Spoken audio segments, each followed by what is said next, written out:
Hi everyone, I'm going to react to Haikyuu Season 3, Episode 7, and last episode, it's been a while. Let me see if I remember.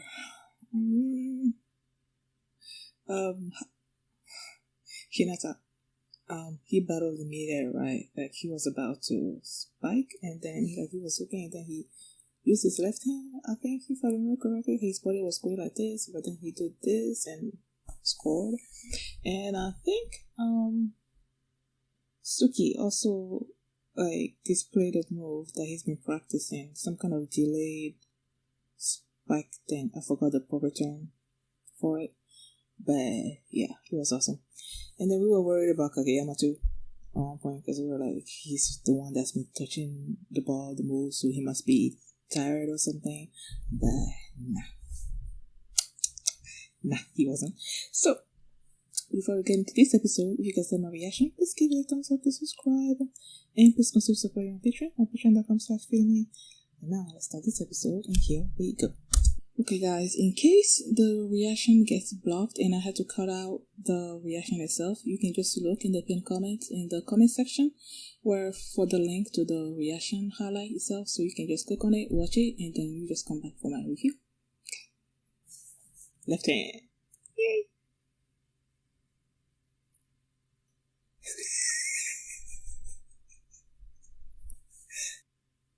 Obsession. Whose obsession? Fanoseto. Who?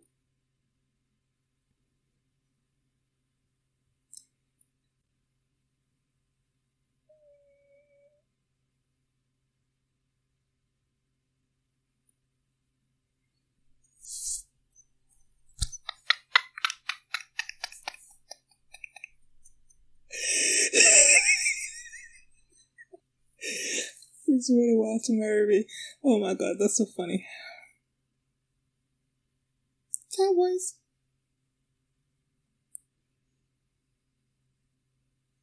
I know he's nervous.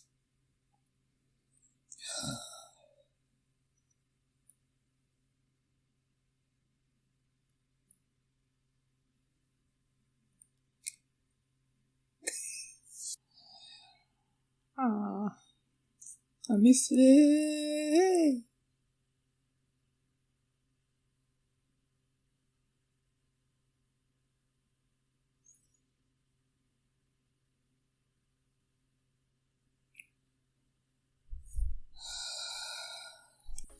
When the episode ended, I just had to sort of go back. The way he said that when he looks at that sort of face, when he stops the block or whatever, and then he looked at the faces, and then that gives me joy or something or other. So I'm like, they showed this flashback with this little kid that he blocked, right? And then they transition from that little kid's face to Suga's face. And then I'm like, was that little kid the same one that said that they don't want a monster on their teams? That he's calling Satori? Is that his name? They're calling him a monster, right? And that he shouldn't be with humans or something. And then when he was able to block that little kid, that's where he was like, I love seeing their faces like that. So, he derives pleasure from seeing the faces of people that he's looking down or something or other. So from that point of view, I can understand why he enjoys that, because those kids were calling him a monster and he just sort of give it to them, I guess, in a sense. So I understand why he was happy with that and why he might enjoy breaking people's spirits or something or other, but I'm still not a fan of his character so far. Nah. I'm not. I just don't like it when people still trying to figure out his name. He never his name down somewhere.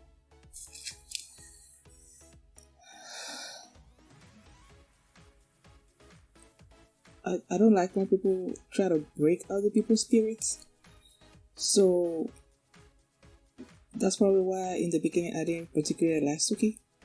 But even Suki wasn't like this guy. This guy, I don't like you at all. But then again, I said the same thing about Suki. Whatever. I love Suki. So now, yeah, this guy, I'm not really feeling him so far. And then they showed also a little backstory of Ushijima, right? And his father used to play volleyball, it seems like, and he taught him a little bit. And then his father mentioned this ace that used to be this great ace or something, and that people were counting on him. Like they knew that if they gave him the ball, that he was gonna, score. And Ushijima was like, he wants to be that type of ace. And yeah, that's what he's been to his team so far that I've seen. And then there was that scene where the father and these two people were talking about he's left-handed, they need to fix his left-handed thing. And I'm like, why is that a problem, being left-handed? Is being left-handed in Japanese culture something that's frowned upon or something? Because if it is, that's kind of weird. Why would it be frowned upon? That they would need to fix his left-handedness? I don't know. But yeah, that's him being left-handed is clearly a strength in this case, because we had to adjust. Like I'm the one playing the volleyball. Like they had to adjust to him being left-handed because of the spin of the ball or something or other. So yeah. Then he's incredibly strong. Like that serves. And then he's like, I'm getting into it. I'm like, when he was getting into it, and then he served, and the guys were like, no, it's out. I'm like, no, it's not gonna be out. And it wasn't out. What was the point for them? So that started the set, and he was getting so nervous. And then she used to have his hands.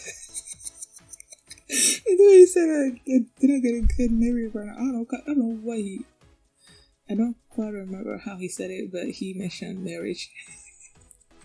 That was so funny. And then the other guys like joined in, they were like so jealous. Oh, I love that scene. And then they went in, oh my gosh, they finally showed exactly why he was practicing. When they were doing the practice sessions with all the other teams, and they were done at one point with the practice, and Suga wanted to join in, and he's like, he wanted to practice something. I'm like, what are you practicing? They never actually said, and then they actually showed it here. This is what he was doing. Like, he would be practicing, I guess, tossing to Nishinoya, and Nishinoya would be like, serving the ball. No, sorry, setting from the, since he's a libero, he can like jump. He has to be jumped before the line or whatever. And then he jumped, and then he like set the ball, and then all of them, including Suga, like they will do the synchro, whatever, and spike. That was so awesome. The first time around it worked perfectly, but then the second time around, Satori or whatever, stop them.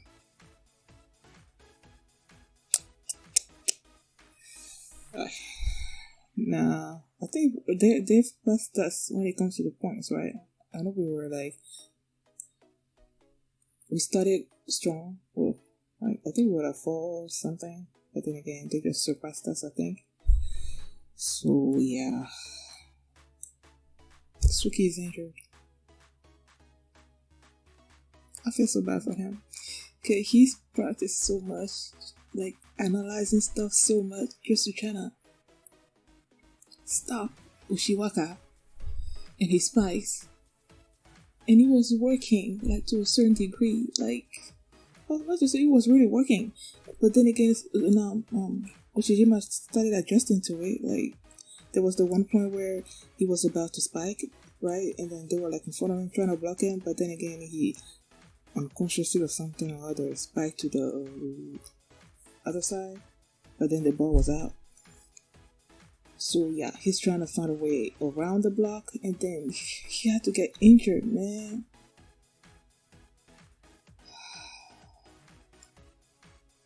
And he tried to downplay it when he was in front of like everyone and even his brother, but you can tell that he did not want to go out like that, man. I hope. This is the final set, right? You only go up to 15 points. I know they said that you only go up to 15 points, but what happens? Yeah, you need to go up to 50 points, but then there's supposed to be some kind of 2-point difference between the scores, right? What happens if you're like, I don't know, like you're 14, 15, you know? Is that still gonna be the end of the set, or do you go past this, you know? Probably not. You're probably gonna stop there. But yeah, so there are like maybe 5 points. 5-4 or something. I'm not totally sure. Will Suki be like healed enough by that point to come back into the game, or is that it for him for this whole match? Is he gonna be able to come back in? I don't know. But I felt so bad because when Daichi was like, we saw it when he had this angry look on his face that he was hurt and everything, and Daichi was like, even Suki is like displaying these kinds of emotions or something. I'm like, yeah, like before he would just be expressionless, just playing volleyball just for the sake of playing volleyball, like he was not that into it. But now that he is, especially in this match, and then he has to go out like that, that's really sad. So yeah, that's basically what happened. So thank you guys for watching, and if you like this reaction, please give it a thumbs up and subscribe. And if you want to see the next episode right now, you can do so by checking out my Patreon at patreon.com/feelingminute. And yeah, I will see you next time. Bye.